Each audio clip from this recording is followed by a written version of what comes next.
আসসালামু আলাইকুম ওয়া রাহমাতুল্লাহ। ভূ রাজনীতিগতভাবে বাংলাদেশের অবস্থান খুব বেশি ভালো জায়গায় না। বাংলাদেশ যেহেতু ভারতের মধ্যে অবস্থান করছে, সুতরাং বাংলাদেশ অস্থিতিশীল হলে ভারতও অস্থিতিশীল হবে। ভারত অস্থিতিশীল হলে বাংলাদেশ অস্থিতিশীল হবে। বাংলাদেশকে যদি কেউ অস্থিতিশীল করার চেষ্টা করে, ভারত সেটাকে দমন করবে। কারণ এই অঞ্চলের মোড়ল হচ্ছে ভারত। বাংলাদেশের সাথে ভারতের ভাগ্যটা বা ভারতের সাথে বাংলাদেশের ভাগ্যটা জড়িত। ভারত যেহেতু বিশাল বড় একটা দেশ, বাংলাদেশ যেহেতু ছোট একটা দেশ, সুতরাং ভারতকে কেউ কিছু করতে পারবে না বা ভারতের সেই ক্যাপাবিলিটি আছে যে কোনো রকমের আক্রমণ, যে কোনো রকমের ইনসার্জেন্সি, যে কোনো রকমের সার্বভৌমত্বের বিরোধী কার্যক্রমকে প্রতিহত করার।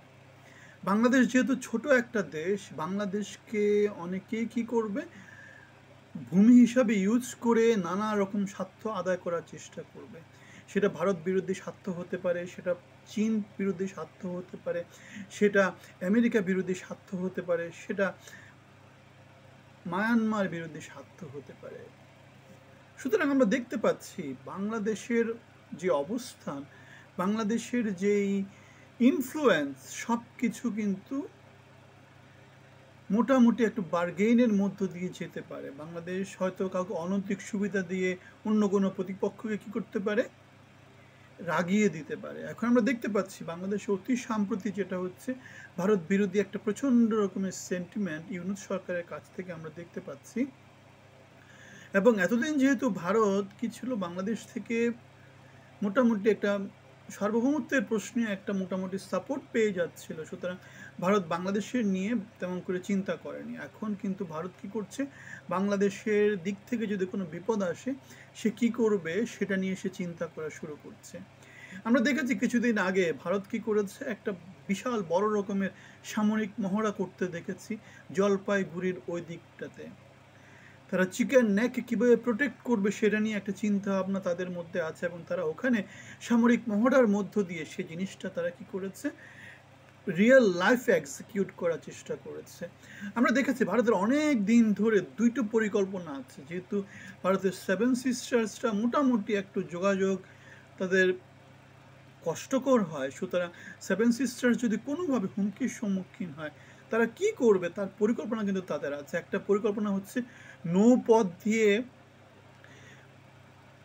ভারমার কোনো একটা নৌবন্দর ক্যাপচার করা, অথবা বাংলাদেশের সমুদ্র বন্দর যেটা আছে চট্টগ্রাম সেটাকে ক্যাপচার করা, অথবা সেটার সাহায্য নিয়ে কি করা, সেভেন সিস্টার্সের সিকিউরিটিকে বাড়ানো, সেভেন সিস্টার্সে যদি কোনো রকমের কিছু হয় সেটাকে প্রতিহত করা, অথবা বাংলাদেশের পর্বত চট্টগ্রাম ফেনী নদীর ওদিক থেকে যা কিছু আছে সেটাকে দখল করে নিয়ে নতুন একটা রাজ্য তৈরি করে, নতুন একটা দেশ তৈরি করে বাংলাদেশকে মানে গোনার মধ্যে না ধরা। অথবা আরেকটা পরিকল্পনা তাদের কী আছে, আরেকটা পরিকল্পনা হচ্ছে বাংলাদেশের ওদিকে রাজশাহী তাজশাহী ওই বেল্টের বড় একটা জায়গা নিয়ে চিকেন নেক যেহেতু ছোট এলাকা, ওই চিকেন নেকের জায়গাটাকে তারা বড় করবে, বড় করে তারা কি করবে, চিকেন নেকের নিরাপত্তাটা তারা বাড়াবে, অথবা সেভেন সিস্টার্সের নিরাপত্তাটা তারা বাড়াবে।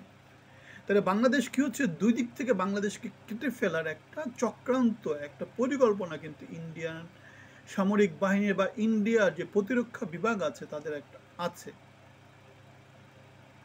কারণ এটা হচ্ছে সার্বভৌমত্বের প্রশ্ন, এটা হচ্ছে টিকে থাকার প্রশ্ন, এটা হচ্ছে যুদ্ধের প্রশ্ন, সেখানে কোনো নিয়ম নৈতিকতার কোনো কিছু নাই। বাংলাদেশ যেহেতু ছোট একটা দেশ, সুতরাং বাংলাদেশকে কি করতে হবে, সব দিক ব্যালেন্স করে চলতে হবে। বাংলাদেশ যদি নিজেকে অন্য কিছু মনে করে, ইউনূস সরকার যেভাবে চিন্তা করছে, যেভাবে তারা কি করছে, মানে থিঙ্ক ট্যাঙ্কদেরকে, যারা মনে করেন যে বিজ্ঞ, যারা বিশিষ্ট মানুষ, যারা চিন্তাবিদ, তাদের চিন্তাকে অবহেলা করে ইউনূস সরকার যেভাবে নিজের ইচ্ছা মতো নানা রকমের বয়ান তৈরি করে জনসমক্ষে সেটাকে আবার প্রকাশও করে দিচ্ছে, সেটা বাংলাদেশের সার্বভৌমত্বের প্রশ্নে, বাংলাদেশের স্থিতিশীলতার প্রশ্নে, বাংলাদেশের ঐক্যবদ্ধ থাকার প্রশ্নে বিশাল একটা প্রশ্নবোধক চিহ্ন। আমাদের সেনাপ্রধান বলেছেন, বাংলাদেশের সার্বভৌমত্বের কথা বলেছেন, স্বাধীনতার কথা বলেছেন। বাংলাদেশ যদি এভাবে তৈরি হতে থাকে, এভাবে যদি নিজের ভূমি থেকে অরাজকতা তৈরি করতে থাকে, তাহলে যেটা আসবে, বাংলাদেশের সার্বভৌমত্ব, বাংলাদেশের স্বাধীনতা বিপন্ন হবে। আমরা সেভেন সিস্টার্স কেন্দ্রিক ইউনূস সরকার ক্ষমতা আসার পর নানা রকম উস্কানিমূলক বক্তব্যের পরে যেটা দেখেছিলাম, বন্যার দেখেছিলাম, বাংলাদেশের উত্তর পূর্বাঞ্চলীয় অঞ্চল বেশ বড় একটা অংশ কিন্তু বাংলাদেশ বন্যায় প্লাবিত হয়েছিল। এবং ভারতীয় সেনাবাহিনী তার জাহাজের কথা বলেছিল, যে বঙ্গোপসাগরে একটা ড্রিল বা একটা জাহাজের অভিযানের কথা বলেছিল। আমরা দেখেছি বাংলাদেশ যেহেতু 3 দিক থেকে ভারত বেষ্টিত এবং অন্যদিক থেকে বঙ্গোপসাগর, সেখানে আন্তর্জাতিক জলসীমাতে যদি ভারত তার নিয়ন্ত্রণ প্রতিষ্ঠা করে বাংলাদেশকে কিন্তু একদম কাবু করে ফেলা যায়। অনাহারে অদ্যাহারে গাজার মতো হয়ে যাবে বাংলাদেশের অবস্থা। সুতরাং যেটা বলছি, ভারতের সেভেন সিস্টার্সে আমরা অলরেডি দেখেছি, যেহেতু আমরা সেভেন সিস্টার্স নিয়ে অনেক কিছু বলি, তিস্তা প্রকল্পের কথা বলি, ভারত বিরোধী অনেক কথা বলি, মাঝামাঝি একটা জায়গাতে বাংলাদেশকে থাকতে হবে। জনগণের শক্তি নিয়ে শক্তিশালী হতে হবে। বিচ্ছিন্নতাবাদী চিন্তাভাবনা ডিকশনারি থেকে বাদ দিয়ে দিতে হবে। সুতরাং সেভেন সিস্টার্সের চিকেন নেক যদি কোনোভাবে আক্রান্ত হয়, ভারতের মূল ভূমি থেকে সামরিক বাহিনীকে সেভেন সিস্টার্সের দিকে যেতে হবে। ইদার নৌপথে যেতে হবে, নয়তো সেভেন সিস্টার্সের চিকেন নেক ইউজ করে যেতে হবে। এবং বাংলাদেশ যদি কোনোভাবে বাধা হয়, বাংলাদেশের যদি কোনোভাবে ওই জায়গাতে প্রতিপক্ষ হিসেবে দাঁড়ায়, তাহলে কি হবে? ভারতের যুদ্ধ পরিকল্পনা নিশ্চয়ই বাংলাদেশও বাদ যাবে না।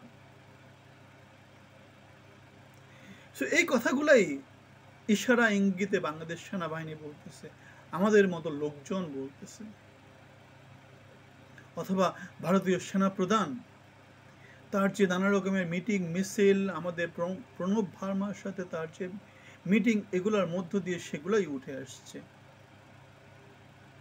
সো বাংলাদেশের দীর্ঘকালীন স্থিতিশীলতা, বাংলাদেশের সার্বভৌমত্ব, বাংলাদেশের স্বাধীনতা, বাংলাদেশের এগিয়ে যাওয়া, সব কিছু বাংলাদেশের থিঙ্ক ট্যাঙ্ক যারা আছে, বাংলাদেশের শীর্ষস্থানীয় নেতৃত্ব যারা আছে, তাদের চিন্তা ভাবনার উপর ডিপেন্ড করছে।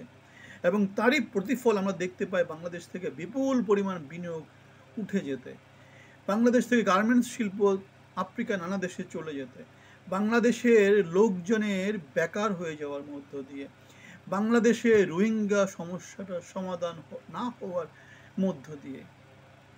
সুতরাং বাংলাদেশ যদি সচেতন না হয়, বাংলাদেশের জনগোষ্ঠী যদি সচেতন না হয়, বাংলাদেশের নেতৃস্থানীয় লোকজন যারা বাংলাদেশকে পরিচালনা করছে তারা যদি সচেতন না হয়, বাংলাদেশ লং রানে অনেক কিছুই হারাবে। বাংলাদেশ গত 8 মাসে অনেক কিছু হারিয়েছে, অনেক কিছু হারিয়েছে। বাংলাদেশ কি কি গেইন করেছে কমেন্টে আমাদেরকে জানাতে পারেন, আমরা তাহলে সেটা নিয়েও কথা বলতে পারি। এখন বাংলাদেশ কি কি হারিয়েছে সেটার কথা আর না বলি। বাংলাদেশ স্থিতিশীলতা হারিয়েছে, স্থিতিশীলতার সাথে সাথে বৈদেশিক বিনিয়োগ হারিয়েছে, জিডিপি হারিয়েছে। বাংলাদেশের সামনে ওই লেভেলে যেতে, অর্থনৈতিক যেটাকে বলে কর্মকাণ্ড, ওই লেভেলে পৌঁছে যেতে বাংলাদেশের আরও কতদিন লাগে সেটা ডিপেন্ড করছে আমাদের রিকভারি আমরা কীভাবে করছি। বাংলাদেশ এখনও নিচের দিকেই যাচ্ছে, উপরের দিকে উঠতে পারেনি। সুতরাং এই একটা প্যারামিটার ধরে যদি আমরা কথা বলি, কথা বলতে গেলে আমরা দেখতে পাবো যে বাংলাদেশের আইনশৃঙ্খলা পরিস্থিতি খারাপ হচ্ছে, লোকজনের ক্রয় ক্ষমতা কমে যাচ্ছে, কৃষক উৎপাদন করছে না বা উৎপাদন করলেও তার মূল্য পাচ্ছে না, এরকম অনেক কিছু একটা পর একটা বলে দেওয়া যাবে। এখন আপনি যদি আমাদেরকে বলেন বাংলাদেশে কি উন্নতি হয়েছে সেটা যদি একটু কমেন্টে বলেন, তাহলে সেটা ধরে ঘন্টার পর ঘন্টা আলোচনা করতাম। সো ভালো থাকবেন, ধন্যবাদ।